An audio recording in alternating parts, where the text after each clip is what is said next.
Olá pessoal, bom dia. Estamos aqui novamente reiniciando aqui o nosso trabalho, né? Agora nesse novo momento que a gente vai iniciar agora aqui, né? A disciplina Mecânica 2.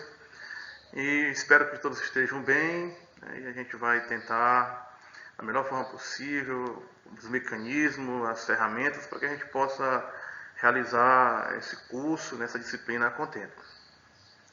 Então a gente vai trabalhar com a Mecânica 2, né, apenas um segmento nas linhas de conceitos da Mecânica 1 que vocês já pagaram no módulo anterior. A gente vai apenas aprofundar um pouquinho mais, né, no estudo, né, da mecânica clássica. Então eu escolhi para esse momento inicial, para não adentrar logo, né, na Mecânica 2, eu escolhi fazer aqui uma breve revisão, né, de alguns conceitos que eu acho que são essenciais para que a gente possa iniciar a disciplina de forma tranquila, né? Fazer uma ligação, de ligação, para não ter essa mudança abrupta, né?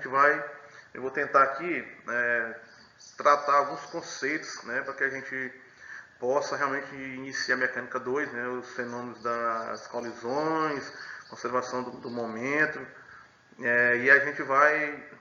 Eu escolhi esse primeiro momento aqui para a gente fazer uma revisão básica de alguns conceitos, né, que serão importantes para que a gente possa discutir mais nas próximas aulas o início da mecânica 2. Então a gente vai fazer aqui, fiz aqui uns slides, né, elenquei alguns tópicos que eu acho importante e a gente vai discutindo aqui. Eu vou comentando esses slides, não escrevi muita coisa, mas eu vou fazer breves comentários em cima de cada slide. Então a gente vai tratar aqui com a lei da conservação da energia. Então quando a gente for tratar dos fenômenos que a gente vai estudar a partir de agora, então quase todos eles estão pautados, né, nos conceitos de conservação da energia. Então vamos começar a fazer uma revisão breve sobre alguns conceitos que eu acho que seria necessário para que a gente possa introduzir a nossa disciplina. Então pessoal, o primeiro é o conceito de energia. Nessa perspectiva, o conceito de energia é um conceito muito abstrato, né? Porque você não consegue perceber, né, essa energia assim, muito abstrato, mas que a energia ela é o princípio de tudo, né? Então é popular, né? É tão o princípio de tudo que é uma das grandezas físicas fundamentais, né?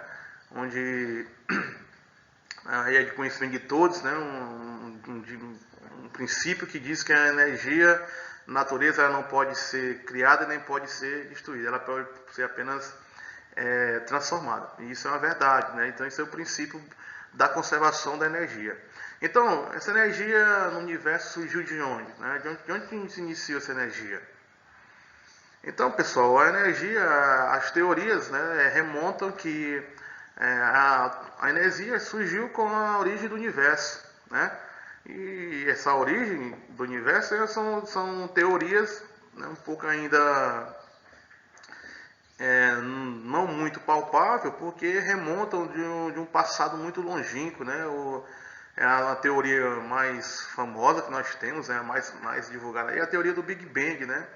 Esse evento foi tão distante, né, da gente, né, aproximadamente 14 bilhões de anos atrás, então é um lapso temporal muito longo para que a gente possa afirmar muita coisa. Mas as teorias estão aí, né, algumas evidências científicas, né, vão de contra isso, né, que a origem do universo se originou, né, lá com o Big Bang. Então, naquele momento primordial, a energia estava toda, né, reunida, né, em um ponto, né, numa singularidade densa, onde nós não tínhamos ainda a matéria bariônica, e lá só tinha flutuações de energia, ou seja, algo de um mundo inimaginável, onde essa energia ela tem origem em flutuações quânticas, né, que as teorias mais modernas de teoria de campo, né, que são chamadas das cordas. Então, essa energia que se origina lá nas flutuações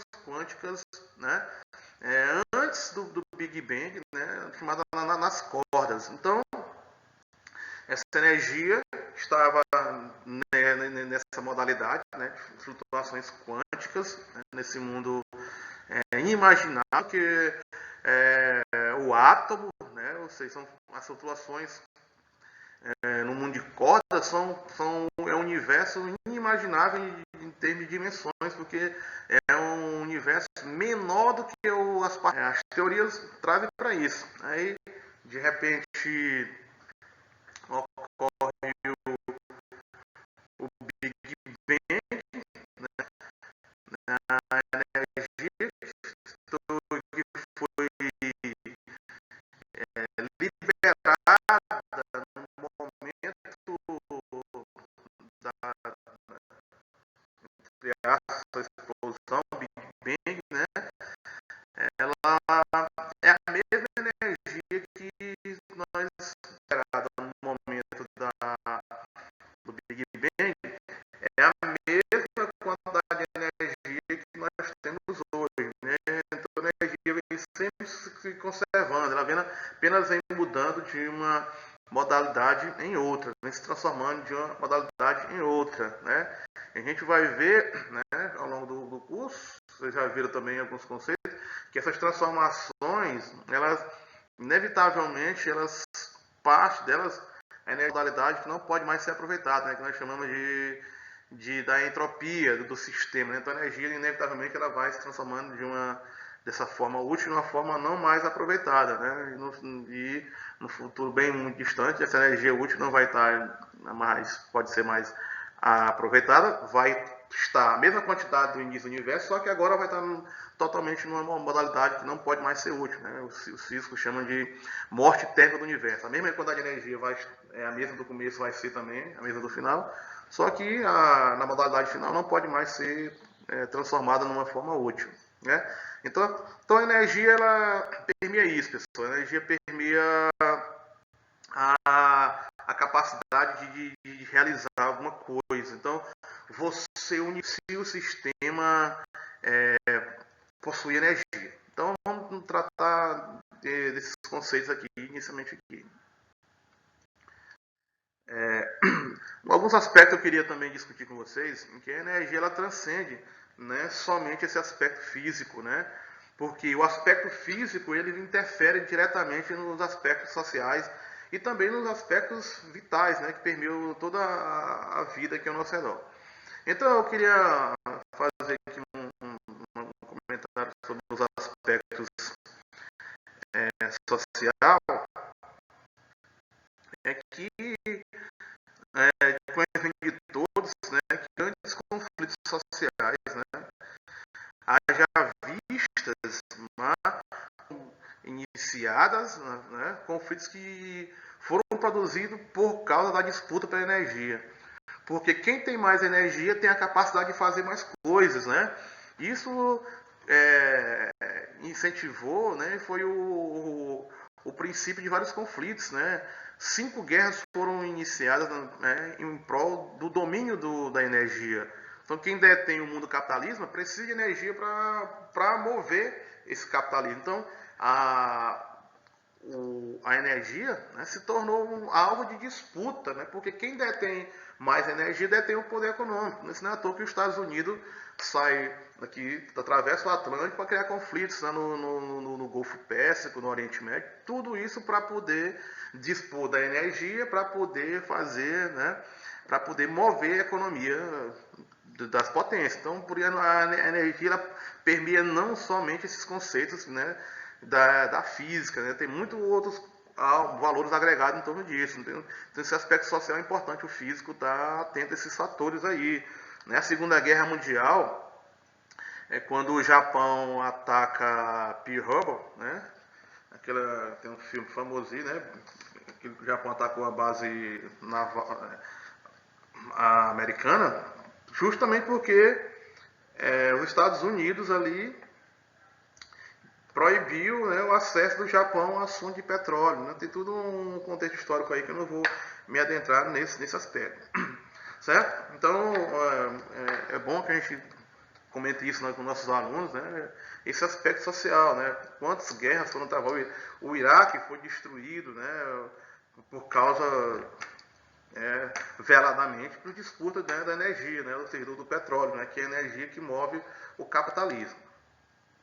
Outro aspecto rapidinho que eu quero comentar também, que é a questão a influência da energia na, na fisiologia, né, da vida. Então, como eu disse a vocês, né, inicialmente, tudo que acontece no universo, as coisas só acontecem se te dispor de energia. E os animais, os seres vivos também necessitam dessa energia para poder realizar os seus processos, realizar os seus trabalhos, né? E nós não somos diferentes. Então, nós precisamos dessa energia vital para que a gente possa realizar nossas atividades diárias, né? Isso é sabido de todos, né?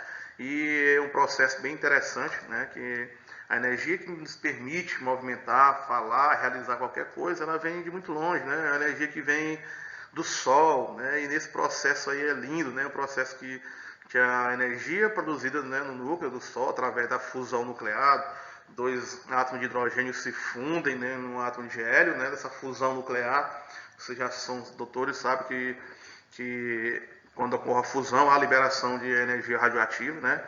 E a energia dessa fusão, né, do núcleo do Sol é liberada e essa energia, na forma de radiação eletromagnética, chega até a gente, né? Daí essa energia vem do Sol, da fusão nuclear. Aí um exemplo bem simples, né, da como a energia vem se transformando, né, de processo em processo. Essa energia, digamos, ela bate na folha de capim, né? O capim absorve essa energia através da fotossíntese, aí essa energia dá vitalidade, né, à planta, aí um boi vem, come o capim, né, ele está comendo a energia do sol, e a gente vai comer uma picanha, né? Num sábado à noite, nós estamos comendo, absorvendo a energia vital do Sol, né? Então esses processos são transformações, né, de uma energia, de uma modalidade e outra vem se transformando até chegar até nós. Mas não podemos também deixar de comentar, pessoal, em relação à nossa energia vital, né, com relação, na realidade, qual é o nosso principal combustível, de onde que vem a nossa energia, né? Então, é saber de todos que a nossa energia vital, ela vem de uma reação química, né, que ocorre a todo instante dentro de cada célula, né? Então, qual seria o nosso combustível, né? Qual seria o nosso combustível? Então, é notório que nós precisamos respirar todo momento, estamos respirando. Quando a gente respira, a gente absorve o oxigênio. Lá nos alvéolos pulmonares, a hemoglobina, né? A proteínazinha, né? Que a hemoglobina, ela pega o oxigênio lá nos alvéolos pulmonares, o coração bombeia e essa hemoglobina, com o oxigênio capturado, né, dos alvéolos, né, leva esse oxigênio, né, a todas as células do corpo, né. Aí o oxigênio só não serve, precisa de outra coisa. Então a gente come os alimentos, né, e geralmente esses alimentos são ricos em frutose, galactose, as toses da vida, nas glicoses. Aí quando o intestino, né, libera esses nutrientes, o sangue, né, o coração bombeia, o sangue vai lá, recolhe e leva também para as células. Aí lá dentro da célula é que ocorre a reação química mais importante, né, para a vida da gente, né, para a vida.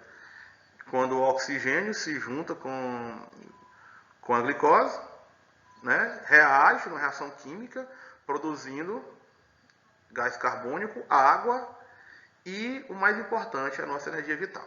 Certo? Então isso é bom que o professor que vai trabalhar no ensino básico esteja sempre fazendo esses comentários. Poderia me aprofundar muito, mas como essas aulas não podem ser muito longas, eu vou me adeter a poucos conceitos aí. E vamos continuar aqui nossa revisão básica aqui. Então, mas voltando aqui para a nossa física propriamente dita, né? Então a energia, né, como vocês viram nos conceitos lá no Mecânica 1, ela se manifesta de várias formas. Então na natureza nós vamos poder encontrar a energia na forma de calor, vamos encontrar uma energia muito vital para nós, né, para o homem moderno, que é a energia elétrica. Nós temos a energia elástica. Então a energia ela tem uma série de variações, né, dentro do universo. Aquela energia primordial lá das flutuações quânticas, né, lá do mundo das cordas do início de tudo, Big Bang, de lá ela veio até hoje e vem se transformando nessa várias variáveis, né, de energias aí, como eu já tenho citado. Mas vamos se ater para esse nosso estudo aqui, vamos se ater para as energias fundamentais, né, que são as energias fundamentais que nós chamamos. Então a primeira energia fundamental é a energia cinética, né? Essa formulazinha bem conhecida de todos já. A energia cinética é igual a 1/2 da velocidade ao quadrado. Então essa energia cinética, pessoal, ela expressa, né, um comportamento do universo. Ela expressa o movimento.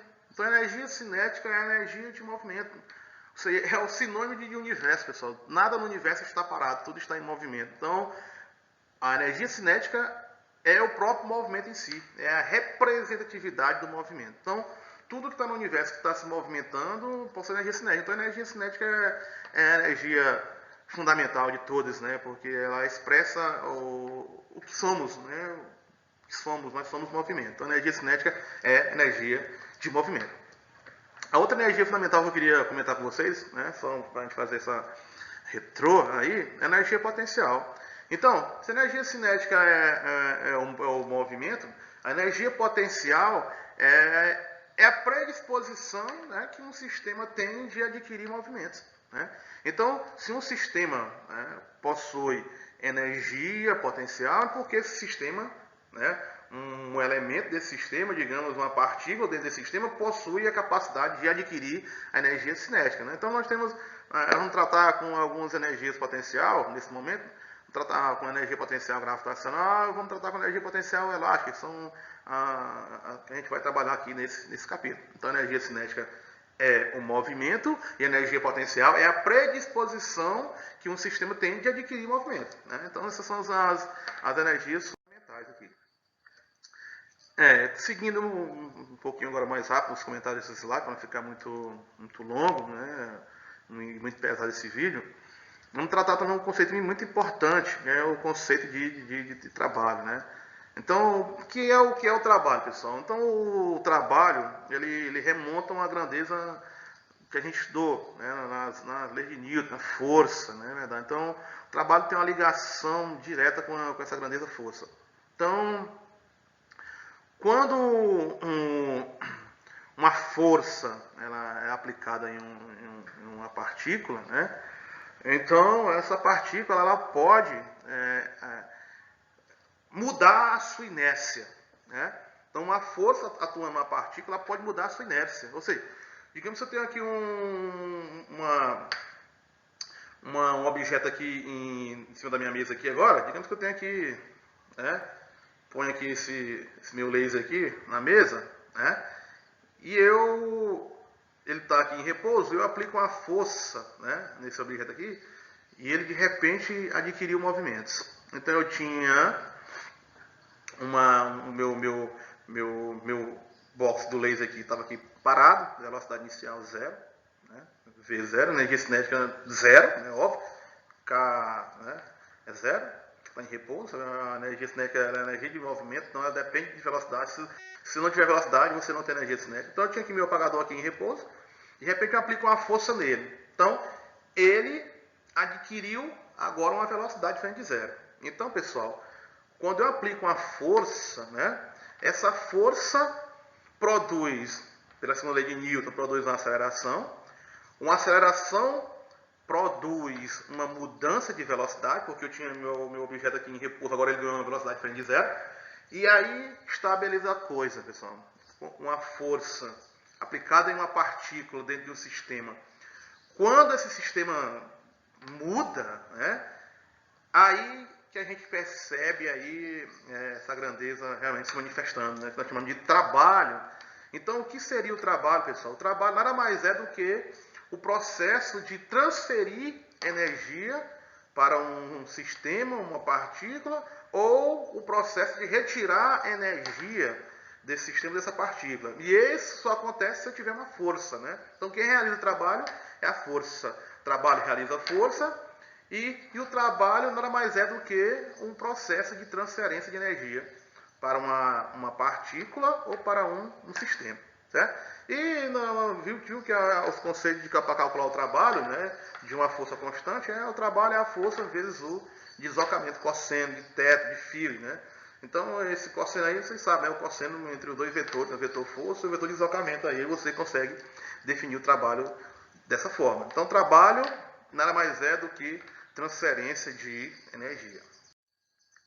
Um teorema importante, né, quando nós estamos tratando aqui no universo, né, isolado, né, se nós estivermos tratando um sistema isolado, a gente vai reparar que no sistema isolado a energia vai se conservar, não é verdade? E isso traz umas consequências bem interessantes, né? Dos teoremas bacanas, né? Quando nós não temos forças externas atuando no sistema, a gente pode resolver problemas muito fáceis, né? Utilizando esse teoremazinho muito importante da física, que é o teorema do trabalho e energia cinética, né? Que ele nos diz que o trabalho nada mais é do que igual à variação da energia cinética. Isso é óbvio, né? É claro que, como no exemplo anterior, se eu tinha um objeto aqui em repouso, então a velocidade dele é zero, a energia cinética é zero. Se eu aplico uma força, ele desloca e depois de uma certa distância ele está com a velocidade diferente de zero.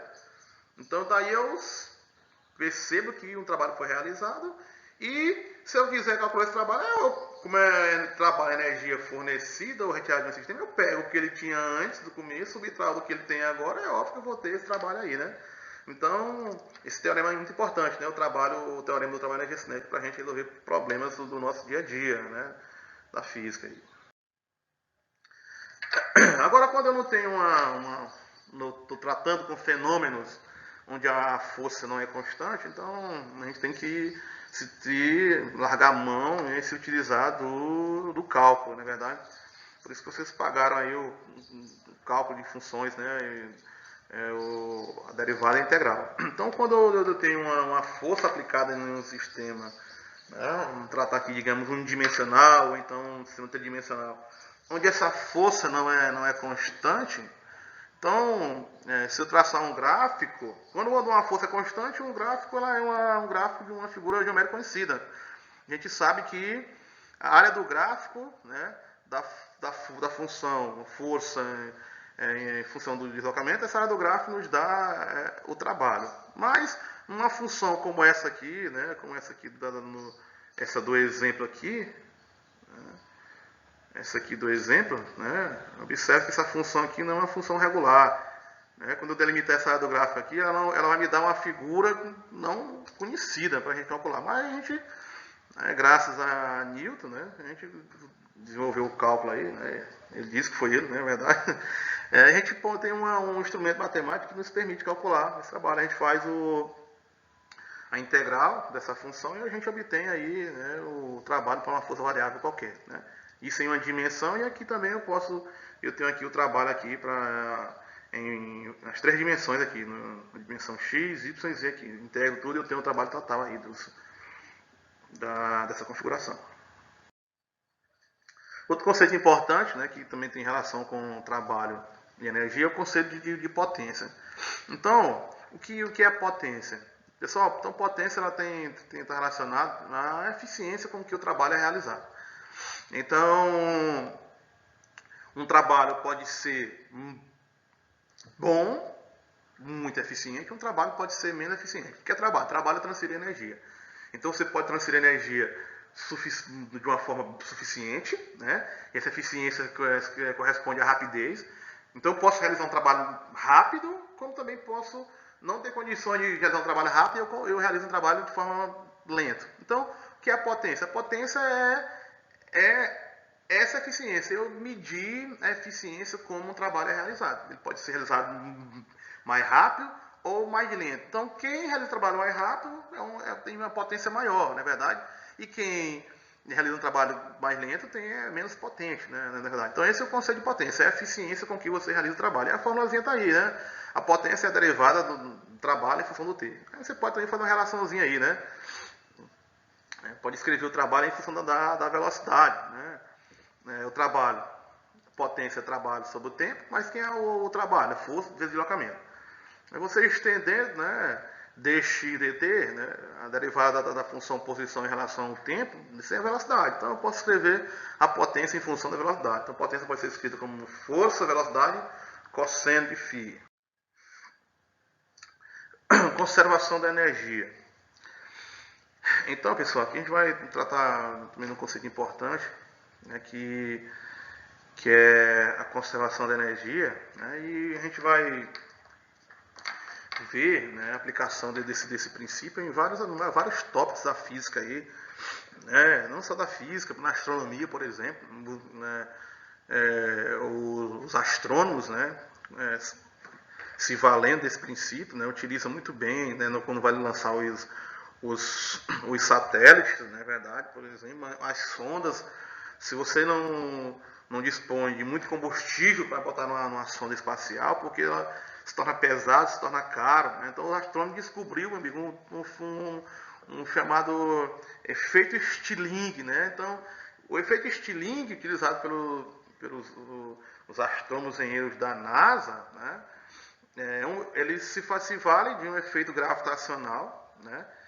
Que, aplicado em cima da conservação da energia, você lança uma sonda.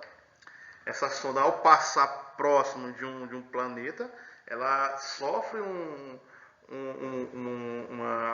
impulso, né, pelo efeito Stirling, e esse efeito Stirling ele é produzido justamente, né, pela conservação da energia, né, em função aí do campo gravitacional. Isso ela impulsiona essa sonda aí, né, e essa sonda vai se deslocar para uma direção que eles quiserem, sem gasto de energia, só utilizando da energia do campo gravitacional. Outra aplicação direta da conservação da energia na física, que vocês vão ver lá quando estiver estudando a termodinâmica, né? Então a primeira lei da termodinâmica, ela nada mais é do que a aplicação direta do princípio da conservação da energia, né? Que ela diz o seguinte, que quando você fornece calor, né, como disseram, calor é uma variável de energia, é uma forma de se manifestar da energia. Então, quando você fornece calor para um sistema, como a energia não pode ser perdida nem pode ser destruída, então aquele calor tem que ser transformado em outro tipo de energia. Então, quando você fornece calor para um sistema, aquela quantidade de calor no sistema, ela vai ser utilizada para realizar um trabalho no sistema ou então para variar a energia interna. Então, na termodinâmica, você vai aplicar diretamente na primeira lei o princípio da conservação da energia, né? Nós temos também energia potencial elétrica e aí várias aplicações, vocês ao longo do curso vão vendo aí essas aplicações. Então, trazendo para cá para o nosso mundo aqui, né, o trabalho e a energia potencial, ela traz isso bem bacana aí, né, essa conservação da energia. Então, nós vimos na mecânica 1 que a variação da energia é igual ao negativo do trabalho. Isso é uma situação interessante aí. Olha esse exemplo aqui do gráfico aqui, né? Eu tenho aqui uma figurazinha onde alguém pega uma maçã, né, joga ela para cima. Então, de posse dos conceitos que nós já sabemos sobre trabalho e sobre energia, a gente pode fazer uma análise bem bacana, né? Quando a maçã está subindo, nós percebemos claramente que ela sobe com velocidade, né? E essa velocidade, à medida que ela vai subindo, essa velocidade vai diminuindo. Então, se ela vai diminuindo, né, como eu falei, que trabalho é fornecer, né, energia para o sistema ou retirar energia do sistema, então se eu jogo a maçã para cima, ela vai subindo, a velocidade não se mantém constante, a velocidade vai diminuindo, então eu já posso perceber que ali tem uma força atuando nesse sistema, né? Nesse sistema. E percebemos que na subida a energia cinética vai diminuindo, então como ela não pode desaparecer, ela vai se transformar em outra, então a gente pressupõe que tenha uma força por trás aí, realizando trabalho, ou seja, transformando essa energia, né? Transformando essa energia, variando esse sistema, né? E esse trabalho aí, que a gente já sabe de todos, é um trabalho da força gravitacional. Que nessa perspectiva aí, como o objeto está subindo e a força está puxando para baixo, Se você me aplicar a mesma formulazinha ali, aquela primordial ali do trabalho é força de deslocamento cosseno de θ. Então, se a massa está subindo, né, a força está puxando para baixo, então o ângulo de 180 graus, cosseno menos 1. Então, veja só que aí nós já temos um trabalho negativo aí, né, nessa subida. Ou seja, a força gravitacional realiza um trabalho de converter, transformar a energia cinética em energia potencial. Aí, na subida, eu tenho um trabalho negativo. Agora, quando nós estamos, o objeto sobe, né? Quando ele para lá na altura máxima, a força gravitacional conseguiu transformar totalmente a energia cinética em energia potencial. Nessa perspectiva aí, se eu retiro a energia do sistema, meu trabalho é negativo. Se eu retiro a energia, eu tenho um trabalho negativo. E no processo de volta, eu tenho um trabalho positivo. Então, forças conservativas e forças não conservativas. Então, primeiro, um sistema. O sistema consiste em que é um sistema? Consiste em dois ou mais corpos, né? E dentro desse sistema eu tenho uma força que é atuando no objeto do sistema. Em que nesse sistema são dois ou mais corpos, e eu tenho necessariamente nesse sistema uma força atuando no corpo, e eu digo que a força que atua nesse corpo, eu chamo esse corpo de partícula. Se a configuração variou nesse sistema, no caso de eu jogar um objeto para cima ali, no primeiro exemplo anterior, houve mudança na configuração, né? Porque eu tinha energia cinética e de repente a energia cinética se transformou em energia potencial. Aí, se há mudança de configuração, aí eu já percebo que tem uma força atuando, e se tem uma força atuando, aí existe um trabalho sendo realizado ali. E se quando eu joguei o objeto para cima, a configuração mudou, né? Quando o objeto desce novamente, a configuração muda novamente. Se eu observar, pessoal, que o trabalho realizado no primeiro movimento é igual ao trabalho realizado no segundo, aí eu posso ter certeza que eu estou tratando com forças conservativas, né? Porque o trabalho realizado na primeira configuração é igual ao trabalho realizado, é igual ao negativo do trabalho realizado na segunda configuração. Então eu já posso ter certeza que eu estou tratando de um sistema que está lidando com força conservativa, certo? E quando eu tenho só forças conservativas atuando em um sistema, em uma partícula, eu posso muito bem estar se apropriando disso para poder tratar como uma energia que se conserva, né? Então a resolução dos meus problemas se torna muito mais fácil, né? Eu posso prever, né, que isso nos permite dizer que a energia vai se comportando, né, de forma a se conservar em todos os pontos ao longo desse caminho aí de mudanças nesse sistema. E uma força não conservativa é óbvio que é o contrário do que nós dissemos anteriormente, né?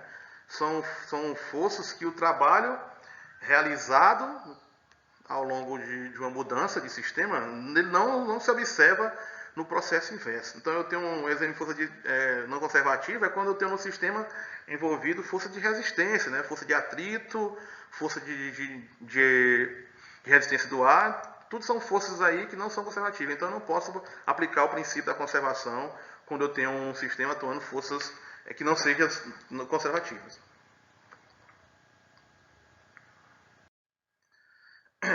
Então, partindo desse pressuposto que eu tenho só forças conservativas atuando em um sistema, aí eu posso, né, tratar com uma perspectiva bem bacana, né, e aplicar o princípio da conservação da energia mecânica.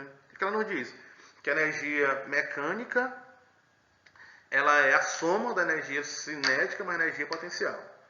Certo? Então nós vimos anteriormente, a gente pode fazer também aqui uma relaçãozinha de equações, né? Que é a energia mecânica energia mecânica, energia cinética e energia potencial. A variação nós vimos também, né? Que a variação da energia cinética é igual ao trabalho. A variação de energia é igual a menos negativo do trabalho. Comparando essas equações aqui, a gente chega facilmente a dizer que o teorema aqui da conservação da energia mecânica, ou seja, se eu pegar a energia cinética final e somar com a energia potencial, vai ser igual a energia cinética inicial mais a energia potencial inicial. Ou seja, isso aqui implica dizer que para qualquer ponto ao longo do percurso, né, da mudança na configuração do sistema, eu vou ter sempre a mesma quantidade de energia mecânica se eu tiver somente forças conservativas atuando nesse sistema. O cálculo da força a partir da energia. Então a gente pode, fazendo uma relaçãozinha básica bem aqui, né, também de equações, a gente pode chegar numa consideração bem importante, né? Essa equação mostra que, de fato, a força conservativa é uma força derivada de uma energia potencial. Então, pessoal, essa equação aqui ela nos traz algo bem interessante, né? Que para ser um princípio básico para ser uma força conservativa, né? No caso a força gravitacional, no caso a força elástica, ela necessariamente precisa, para ser conservativa, ser derivada de uma energia potencial. Caso contrário, essa força não vai ser uma força conservativa. Então aqui é mais uma maneira de você justificar se uma força é conservativa ou se não é, né? Se ela derivar da função energia, sim, senão não é uma força conservativa. Se eu tiver no sistema uma força não conservativa, aí a gente tem que desconsiderar aquilo antes, né, que a energia mecânica ela não vai ser conservada. Então, nessa perspectiva aqui, eu vou ter mais alguns ingredientes. Eu vou ter que a variação da energia mecânica vai ser a soma, né, da variação da energia potencial, a soma da variação da energia cinética, mas também uma soma da energia que vai ser dissipada. Então, nessa perspectiva, eu posso dizer que a variação da energia mecânica ela vai ser igual à variação da energia que vai ser dissipada nesse processo. E, pessoal, nesse primeiro momento foi só isso, uma revisão básica desses primeiros conceitos.